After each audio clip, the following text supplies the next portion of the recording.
सोमनाथ भारती जी सबसे बड़े हो, सबसे बड़े बदतमीज आदमी हो, सबसे बड़े घटिया पार्टी है वो, चाहे वो कोई भी, आप किसी पे भी पर्सनल टिप्पणी नहीं कर सकते। सोमनाथ भारती जी, आप एक जानवर है, मैं उसका जानवर का नाम नहीं लूंगी क्योंकि वो खुद एक गाली हो जाएगी, उसकी ना नली में अगर पूंछ डाल के रखो वो टेढ़ी निकलेगी। तो भाई वो सही कह रहे हैं, उन्होंने एक्सेप्ट तो करा है कम से कम, मैं टेढ़ा हूँ और टेढ़ा ही रहूंगा, मैं जैसा हूँ वैसा ही रहूंगा। वो सो-कॉल्ड वही जानवर है जिनकी पूंछ नली में डाल के रखो वो टेढ़ी ही निकलेगी। सोमनाथ भारती जी और केजरीवाल जी, सब आप सब लोग ऐसे ही रहोगे। मैम, सोमनाथ भारती आम आदमी के नेता, जिस तरीके से उन्हें यूपी जेल में से अभी उन्हें कुछ दिन पहले जो कोर्ट ने अभी ऑर्डर दिया था उसके बाद अगर वो जेल से बाहर निकले तो वो ये कह रहे हैं कि मैं उत्तर प्रदेश गया था और स्कूलों के जो निर्दयी हालत है वहाँ के स्कूलों की, मैं उसे देखने गया था, जो कि उत्तर प्रदेश के मुख्यमंत्री को पसंद नहीं है। अब इस तरीके की बातें कर रहे हैं वो जेल से निकल कर। भाई पहली बात तो अरविंद केजरीवाल की सो कॉल्ड टीम, चाहे उसमें शिक्षा मंत्री हो, चाहे स्वास्थ्य मंत्री हो, चाहे कूड़ा मंत्री हो, चाहे कहीं के भी दूसरे मंत्री हो, ये लोग, ठीक है, इन लोगों को, ये लोग की सरकार है दिल्ली में अभी at present time, current Delhi में इतने सारे घोटाले हुए हैं। आप शाहीन बाग का देख लो, लमपुर में जो इतनी मार कुटाई हुई थी, इतने लोगों की हत्या हुई थी, उसके बारे में ध्यान नहीं दे रहे, अपने स्कूलों के बारे में ध्यान नहीं दे रहे, अपने वाईफाई के बारे में ध्यान दे रहे। पहुंच जाना है कहाँ पे, यूपी पहुंच जाना है, यूपी पहुंच के वहां पे स्कूलों के बारे में देखना, क्योंकि इनको स्कूल, वहां के बच्चों की बड़ी चिंता हो रही है। दिल्ली वाले मरे जाएं, कहीं भी जाएं, गिरे पड़े, इनको क्या करना है, दिल्ली में करनी है राजनीति आकर। दिल्ली में इनको स्पेशल चाहिए वोट बैंक, वोट बैंक इनको ये देखना है कि मैं क्या काम करूं जहां से मुझे वोट बैंक अच्छा मिल जाए, चाहे क्यों ना शाहीन बाग में अनएथिकल तरीके से इलीगल एक्टिविटी हो, चाहे वहां पे कहते ना जो आप क्या बोलते हैं, जो बड़े बड़े जो हथियार टाइप के होते हैं, जो आतंकवादी जो यूज करते हैं, वो हथियार जाए वैसा क्यों ना जाए, जो कि सबके सामने ये बात आई भी थी, उनको उससे कोई मतलब नहीं। गाड़ियां भर भर के शाहीन बाग में लोग आए, उनसे कोई मतलब नहीं। दिल्ली के सिलमपुर इलाके में जो कांड हुआ, उनने उससे कोई मतलब नहीं कि वहां पे गुलेल कैसे आ गई, ये चीज कैसे आ गई। भाई पहले आप दिल्ली देखो, तब बाद में यूपी जाना, यूपी के बारे में सोचना। भी आपको यूपी जाने के लिए बहुत टाइम लग जाएगा, यूपी कोई छोटी जगह नहीं है कि आप सोच रहे हो दिल्ली में जीत के मैं यूपी में भी जीत जाऊंगा। वाओ, क्या लगता है, इन्होंने भी चरस गांजा लेना शुरू कर दिया, इंजेक्शन लगा के उन्हें सपने आ रहे हैं बड़े बड़े, इनके दिमाग में ड्रीम प्रोजेक्ट चल रहे हैं कि ये योगी आदित्यनाथ को हरा के यूपी में आ जाएंगे। पहले आपने मुंबई में भी इलेक्शन लड़ा था, आप मुंबई भी जा सकते हो, मुंबई तो जाके दिखाओ। आप मुंबई में नहीं जा सकते, आप योगी आदित्यनाथ को कॉम्पिटेंट करोगे, आप योगी आदित्यनाथ को डिफीट करोगे। भाई यूपी में अगर कोई भी गवर्नमेंट बनती है, चाहे वो आपके अखिलेश यादव की हो, चाहे वो आपके योगी सरकार की हो, या फिर जहाँ पे आपके या क्या बोलते हैं आपकी केजरीवाल की हो, यूपी एक बहुत बड़ा गढ़ है जहां से राजनीति निकल के आती है। वहां की जनता दिल्ली की तरह फ्री का खाने वाली नहीं है। वहां ना दिल्ली जैसे कहते हैं ना, यहाँ पे 10 स्टेट या 15 स्टेट बन के एक दिल्ली बन गई, एक छोटा सा जगह को आपने बोल दिया कि हाँ भाई यहाँ पे आप जीत गए तो बड़ा आपने कांड कर लिया। यूपी में जीत के दिखाओ। आप जो सपने ले रहे हो ना, ड्रग्स के जो ड्रग्स आप ले रहे हो और गंदा नशा कर रहे हो, और आपको सपने आने लग रहे हैं कि मैं यूपी में जीत जाऊंगा, केवल स्कूल का नाम लेके आप यूपी में जीत जाओगे। इनकी ना शुरू से मेंटलिटी यही रही है, जहां पे इनको लग रहा है ना कि मेरा कुछ नहीं हो पाएगा, या तो वो भाग जाते हैं वहां से, या वहां पे जब इनको तमाचा लग जाता है या स्याही गिर जाती है तो वहां से दुम दबा के भाग जाओ, सामने वाले को पॉइंट आउट कर दो, लेकिन अपने अंदर कमियां मत देखो।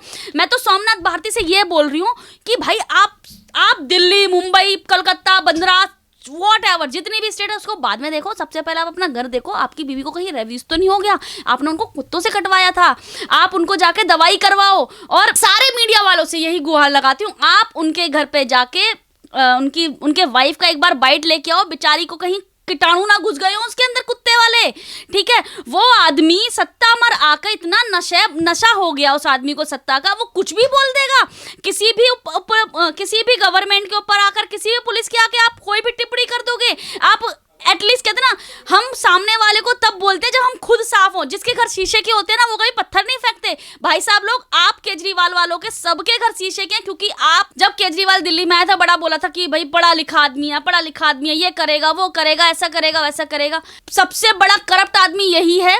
दिल्ली की जनता को इसने फ्री का सहारा देकर दिल्ली की जनता उसमें रीझ गई और इसमें इलेक्शन में जीत गई, ठीक है।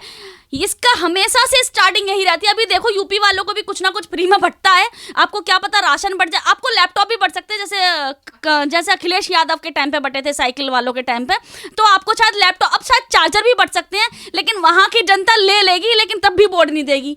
दिल्ली वाली नहीं है। मैम यहाँ पर ये भी बात है कि जिस तरीके से ये उत्तर प्रदेश में जाकर वहाँ के प्रशासन से बदतमीजी करते हैं, योगी आदित्यनाथ के लिए तमाम तरीके की चीज़ें कहते हैं, उसके बाद भी इतनी ज़्यादा एरोगेंट होके आज सोमनाथ भारती बयान ये भी देते हैं कि चाहे उत्तर प्रदेश की प्रशासन जो मुझे 200 दिन जेल में रखे या फिर 200 घंटे जेल में रखे, उसके बावजूद भी हम बदलेंगे नहीं। मतलब उस तरीके से वो सुधार की बातें कर रहे हैं। 200 घंटे ये जेल में रहे थे तो अपनी गलतियों की वजह से रहे थे या फिर उन्होंने वो सही कह रहे हैं, वो बदलेंगे ही नहीं। आप एक जानवर है, मैं उसका जानवर का नाम नहीं लूँगी क्योंकि वो खुद एक गाली हो जाएगी, उसकी ना नली में अगर पूंछ डाल के रखो वो टेढ़ी निकलेगी। तो भाई वो सही कह रहे हैं, उन्होंने एक्सेप्ट तो करा है कम से कम, मैं टेढ़ा हूँ और टेढ़ा ही रहूंगा, मैं जैसा हूँ वैसा ही रहूंगा। वो सौ-कॉल वही जानवर हैं जिनकी पूंछ नली में डाल के रखो वो टेढ़ी ही निकलेगी। अपने मुंह से बोल दिया, हम सब जनता भी एक्सेप्ट कर लेते हैं। और इनकी स्टेटमेंट भूलना मत, मैं टेढ़ा आदमी और टेढ़ा ही रहूंगा। इलेक्शन जब आए ना, जब वोट की बारी आए, तो इन्होंने ये अपने आप खुद एक्सेप्ट किया। कहते हैं ना कभी हमारे मुंह से चीजें निकल जाती हैं, तो इन्होंने ये अबड़-तबड़ बोल दिया, चाहे मुझे 200 दिन रख लो चाहे जेल में, चाहे मुझे 100 दिन रख लो, तब भी मैं ऐसे ही रहूंगा। भाई ये बात सबको पता है, सोमनाथ भारती जी और केजरीवाल जी, आप सब लोग ऐसे ही रहोगे। सामने बहुत अच्छा मुखौटा पहने बैठे हुए हो जनता के आगे, ठीक है, और बाद में उनकी छवि कुछ और हो जाती है। ये आप पार्टी के दफ्तर में जाना और कुछ काम के बारे में बात करना, तो आपका 100% मैं गारंटी से बोल रही हूँ काम नहीं होना। जब तक आप उनके तलवे नहीं चाटोगे, जब तक आप उनके कहते हैं ना उनके टीम में शामिल नहीं हो जाओगे और 100 कॉल उनके पास जाके उनकी बढ़ाइयाँ नहीं करोगे, उनके लिए वोट बैंक इकट्ठा नहीं करोगे, मैं आपको गारंटी दे रही हूँ आपका काम नहीं हो सकता। आपका काम लिखवा लो, आप छोटी सी चीज है, वाईफाई हो जाए या आपका कोई पेपर ही क्यों ना हो, साइन नहीं हो सकता। आपको जब ही साइन होगा जब आप उनकी टीम में शामिल हो जाओगे। जो आपकी मोनोपोली चल रही है, जो आपका स्टैंडर्ड चल रहा है, जो आपका तरीका चल रहा है इलेक्शन में वोट बैंक हासिल करने का, यह तरीका दिल्ली में सहन हो गया, दिल्ली वालों ने सुन लिया, लेकिन यूपी में बिल्कुल नहीं होगा। और रही योगी आदित्यनाथ की बात, योगी आदित्यनाथ के ऊपर टिप्पणी करना, योगी आदित्यनाथ के ऊपर बात करने के लिए आपके अंदर कलेजा चाहिए, आपके अंदर दिमाग चाहिए। आपको जो कि ना आपके पास दिमाग है, कलेजे की बात तो मैं करूंगी नहीं, क्योंकि देखिए एक तरफ बोलते हैं कि केजरीवाल जो आम आदमी पार्टी है, बड़ी पढ़ी लिखी सरकार आई है, बड़ी आई। भाई जब आप पढ़े लिखे हो तो आप इस तरह की स्टेटमेंट कैसे पास करते हो? जो आपके स्क्रिप्ट राइटर हैं, जो आप खड़े होकर जो भाषण देते हो, आपने 3rd क्लास स्क्रिप्ट राइटर रख लिए। आपकी स्क्रिप्ट इतनी बकवास होती है, इतनी बकवास होती है, जिसमें केवल अपनी ही बढ़ाई होती है। आप दिल्ली में जगह जगह जब रैलियां लगती है ना, जहाँ पे आपके वो झंडे लगते हैं, वहां पे स्पीच जाके सुनना, आपका खुद मन कर जाएगा जाके इसको थप्पड़ मचा दूं, आपको थप्पड़ लगा दूं।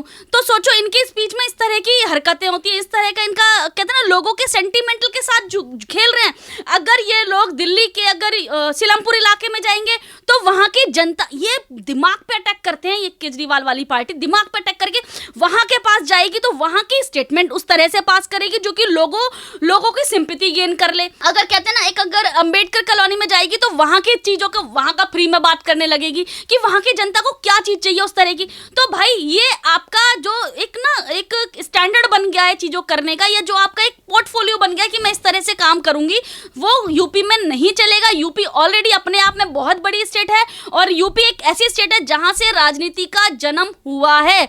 यूपी से 2022 में उत्तर प्रदेश में चुनाव होने वाले हैं और उसको लेकर जिस तरीके की राजनीति की जा रही है, अगर हम उस बयान की बात करें जो कि सोमनाथ भारती ने अभी जो अभद्र टिप्पणी की थी योगी आदित्यनाथ जी को लेकर, उन्होंने कहा था कि योगी की मौत निश्चित है। उसको लेकर बाद में कई बार सफाई भी आई, उन्होंने कहा कि मैं कहना चाहता था कि राजनीतिक मौत। तो मतलब इस तरीके की बातें कहना उनका कहीं ना कहीं ये मतलब था कि 2022 में जो आने वाले चुनाव है वहां पर योगी आदित्यनाथ की पार्टी को पीछे छोड़कर खुद जीतेंगे उत्तर प्रदेश में। वाओ, फिर दोबारा बोलूंगी, गंदा नशा करके बैठे हैं ये और इनको सपने में आ रहा है। और अब इनके जो उनके स्क्रिप्ट राइटर है वो भी नशा करके इनके स्क्रिप्ट लिख रहे हैं, जो कि बेचारों से पढ़ी तक तो जा नहीं रही है। कहाँ के तुम जाहिल पढ़े लिखी हो, तुमसे स्क्रिप्ट तो पढ़ी नहीं जा रही। कह रहे हो कि मैं योगी आदित्यनाथ की राजनीतिक मौत करना चाह रहा था, ऐसे नहीं। भाई आप पहले ढंग से बोलना सीखो, तब आप यूपी में आकर स्क्रिप्ट बोलना, तब आप यूपी में आके भाषण देना, तब आप वहां की जनता को रिझा पाना, और तभी आप वहां से उम्मीद करना कि यूपी में आ पाओगे। और रही बात दोबारा से, यूपी में फ्री का कुछ नहीं जनता लेगी। लेने के बाद भी मेरे को इतना विश्वास है मैम, सच में यूपी अगर वाले ना अगर फ्री का ना सहारा लेके ले भी लेंगे ना, वोट नहीं देंगे उसको। वहां की जनता इतनी सीधी नहीं है, या किसी भी स्टेट की जनता इतनी सीधी है दिल्ली वालों से कि वो फ्री का सहारा लेके बेचारा उसी को वोट दे दे। क्योंकि देखिए किसी भी इंसान का रूप ना एक बार पता चल जाता है कि उसका तरीका क्या है। आप वही सेम जगह हर केस के फैक्ट सेम नहीं होते, तो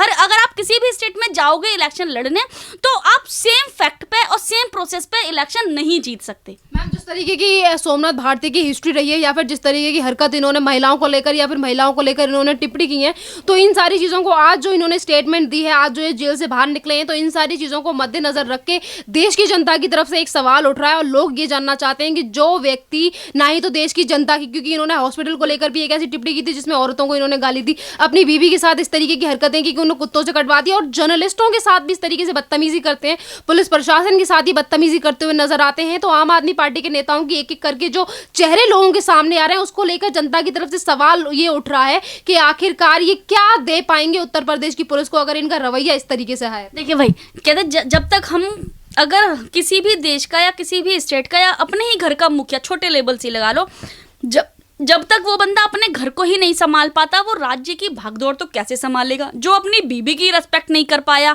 चलो देखिए, रिलेशन टूटना और बनने में जमीन आसमान के डिफरेंस होते हैं। रिलेशन टूटते भी हैं और बनते भी, आजकल का ट्रेंड हो गया है। लेकिन इतनी दयनीय स्थिति कर देना, बीबी के पीछे कुत्ते भगवा देना, उसे कुत्ते कटवा देना। और रही बात जर्नलिस्ट की बात, जर्नलिस्ट आप अगर किसी भी फील्ड में हो, चाहे वो एडवोकेसी हो या फिर आपका कहते हैं ना, या आपकी पॉलिटिशियन फील्ड हो या फिर आपकी बी टाउन की फील्ड हो, ठीक है, कहीं ना कहीं जर्नलिस्ट बहुत बड़ा रोल प्ले करता है आपकी छवि को उजागर करने में और आपकी छवि को जनता के सामने दिखाने में। आप जो जर्नलिस्ट है, जो हम फोर्थ पिलर बोलते हैं उसको, आप उनके ऊपर टिप्पणियां करते हो। आप उनकी महिलाएं जब आपके पास इंटरव्यू देने आती हैं, जैसे कि आप लोगों ने बताया और देखा भी गया था चैनल में, आप उनके ऊपर गंदी अभद्र टिप्पणियां करते हो। रही बात, देखिए एक बात और मैं बोलूंगी, चाहे वो देश का सीएम या देश का पीएम किसी भी पार्टी से हो, किसी भी कहीं से भी हो, ठीक है, अगर आप उसकी कमियां अगर आप उसकी कहते ना, अगर आप किसी पे पर्सनलाइज होकर या पीएम या सीएम पे पर्सनलाइज होकर अगर आप टिप्पणी करते हो, तो आप सबसे बड़े बदतमीज आदमी हो, सबसे बड़े घटिया पार्टी है वो, चाहे वो कोई भी। आप किसी पे भी पर्सनल टिप्पणी नहीं कर सकते। कोई भी पार्टी किसी भी कार्य को, अगर कोई भी पार्टी होती किसी भी कार्य में देखो कमियां, और हम उसकी कमियां गिनवाएं तो वो विपक्ष है, और उसकी कमियों को पूरा करे तो वो पक्ष है। इसका मतलब ये नहीं कि आप योगी आदित्यनाथ को आके गाली बक दोगे, योगी आदित्यनाथ को बोल दोगे कि तुम्हें हम जान से मरवा देंगे, और इवन पीएम पे टिप्पणी कर दोगे, चाहे वो बीजेपी के पीएम हो या फिर किसी भी कांग्रेस पार्टी के पीएम, यानी कि केजरीवाल की पार्टी से क्यों ना पीएम हो। किसी भी देश की जनता को, किसी भी पार्टी को, किसी को भी अधिकार नहीं मिल जाता कि आप किसी को भी गाली बक सको और आप महिलाओं का सम्मान ना करें। महिला जननी होती है।